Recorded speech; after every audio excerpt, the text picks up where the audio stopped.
Hello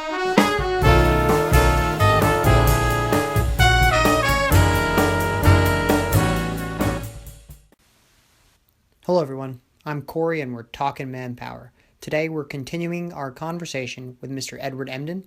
He's the Chief of Civilian Workforce Transformation.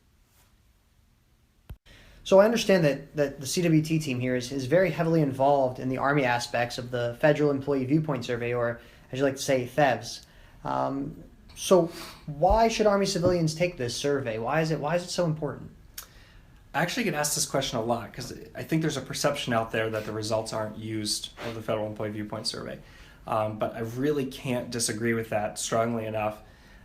Certainly at the Army level, and I know I have frequent contacts with the commands and some folks at the unit level as well, who are really asking detailed questions about what the Federal Employee Viewpoint Survey is telling us and how we can take actions to help address some of those.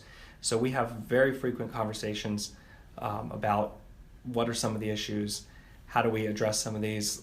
Several of the programs that we're rolling out and the initiatives are addressing some of the areas that were talked about in the FEV survey. Specifically developmental opportunities, as well as creating just that overall engaging environment of trust and respect as well.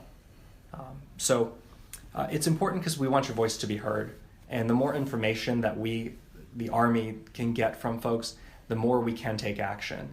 And more feedback is always good feedback, and just understand it's absolutely utilized at all levels of the Army. And also, so a lot of times people only get the FEVS results back and they'll say, oh, here's the Army score for this or that, and then move along. Well, actually the scores get reported down to the unit level. So it's really a great way to communicate with your organizational leadership also as to how you think things are going in your local level as well, so that they can help understand the situation and reinforce what's good and make some changes where things could be better. So it's my understanding that the FEV survey rolls out in late April, correct? And then I'm assuming that Army civilians will be hearing from your office and from the Army at large about the window and things like that. Is that kind of a correct thing to say? Yeah, that's correct. The survey is going to start in either late April or early May, and you're going to be hearing a lot more from CWT in the next couple months, particularly as it gets really close.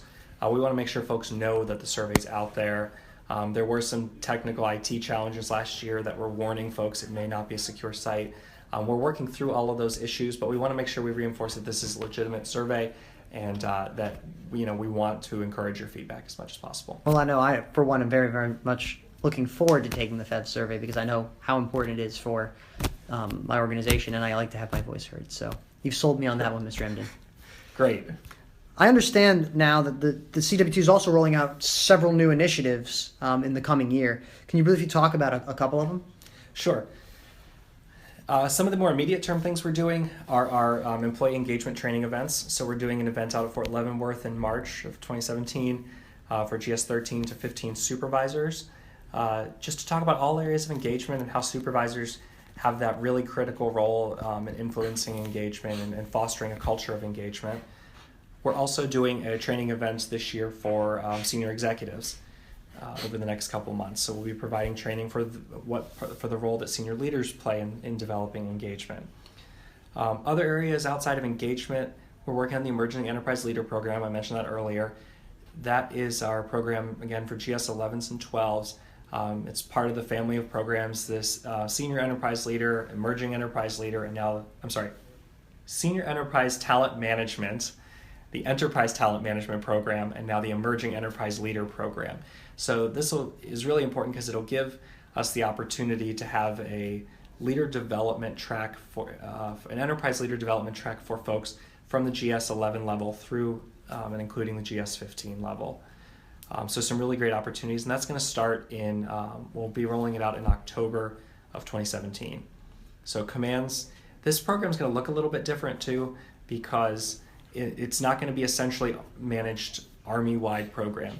We've set out some requirements for the commands, what has to be contained in the program, and each command is going to run their own program within those guidelines. So commands are already well on their way to developing the framework and starting the implementation of their programs. So you should be hearing more about that, both from CWT and from your command, hopefully in the next couple months as we get even closer to rollout on that. Well, Mr. Emden, that's all the questions I have. Is there anything else you'd like to add? No, it's just that civilians across the Army are doing some really great things in their work, and I'm really excited to be in this position and to have the opportunity to share some of the great work that folks are doing as part of our CWT efforts. And really, I get energized and excited talking about engagement, and I think it's going to have a great positive impact for our civilian workforce going forward. So it's just a really exciting future. Mr. Emden, I appreciate everything you do for Army civilians on a daily basis. Thank you so much, and thank you so much for speaking with me today. I really, really appreciate it. No problem. Thanks so much. Appreciate the opportunity. Well, everyone, that's all we have time for today. We look forward to our next segment. In the meantime, feel free to like us on our Facebook page, which is facebook.com/ArmyCP26 for all the latest news and updates from the Manpower and Force Management career field. And until next time, have a great Army Day.